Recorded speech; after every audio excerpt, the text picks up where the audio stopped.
లం కొడక, ముమ్ కొడక లాంటి పదాలు సాధారణంగా వాడడానికి భయపడతాం. కానీ ఒక పెద్ద పొజిషన్‌లో ఉన్నోళ్ళు అట్లాంటిది వాడతారా? వాడతారన్నది నిన్న పిఠాపురం మున్సిపల్ కమిషనర్‌ది బయటకొచ్చింది. ఓ దళిత శానిటరీ ఉద్యోగి మీద కాకినాడ జిల్లా పిఠాపురం మున్సిపల్ కమిషనర్ రామా కనకారావు బూతులతో రెచ్చిపోయారు. తాను చెప్పిన పని చేయలేదంటూ ఫోన్‌లో తిట్ల దండకం అందుకున్నారు.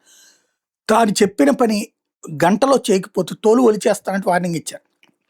రాయడానికి వీల్లేని పదాలతో ఆ ఉద్యోగిని కమిషనర్ తిట్టిన ఆడియో సామాజిక మాధ్యమాల్లో వైరల్‌గా మారింది. పిఠాపురంలో ఇటీవల ఏర్పాటు చేసినట్టు ఒక వాలీబాల్ కోర్టులో మట్టిని తొలగించలేదంటూ స్థానిక నాయకుడు ఒకరు మున్సిపల్ కమిషనర్ కనకారావుకు ఫిర్యాదు చేశారు. పిఠాపురం రథాలపేట సచివాలయ పరిధిలో పనిచేస్తూ సుధీర్ అనే దళిత శానిటరీ ఉద్యోగితో కమిషనర్ వద్ద నుండి ఆ నాయకుడు ఫోన్లో మాట్లాడాడు. తమ ఇంటి ఎదురుగా వాలీబాల్ కోర్టులో మట్టి ఎందుకు తొలగించట్లేదని ప్రశ్నించారు.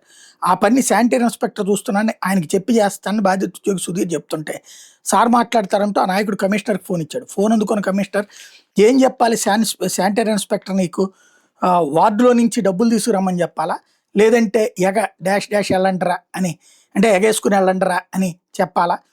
ఇప్పటి వరకు మీరంతా కలిసి పనిచేసిన దందాగిరి చాలదంటారా? చాలదంటారా వెధవా? మండపేటను నాశనం చేసి వచ్చావు అంటే అక్కడి నుంచి ఇక్కడికి వచ్చినట్టున్నాడు ఇతను.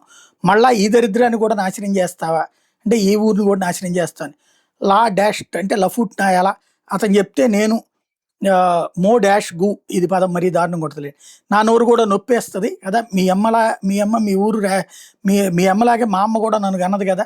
మీ ఊరు ఎలా ఉంది, మీ ఊరు ర్యాంకింగ్కి వెళ్తుంది, నా ఊరు వెళ్ళలేదు, పెంట తింటున్నావా, ఇంకేమైనా తింటున్నారా లం కొడక, మండపేట నుంచి నువ్వు పనికిరావనే కదా వాడికి గెంటేశాడు రంగారావు, అవునా కదా? మరి ఇక్కడ రాజకీయాలు డెమ్ డాష్ డాష్ నవా లా డాష్ డాష్ నా ఎలా ఒక గంటలో ఆడ క్లీన్ కాలేదనుకో తోలు ఒలిచేస్తాంటే తీవ్ర పదజాలం బూతులతో దుర్భాషలాడారు. దీని మీద తప్పు యాక్షన్ తీసుకుని బూతు ఖచ్చితంగా తప్పే, బూతులతో తిట్టడం తప్పే.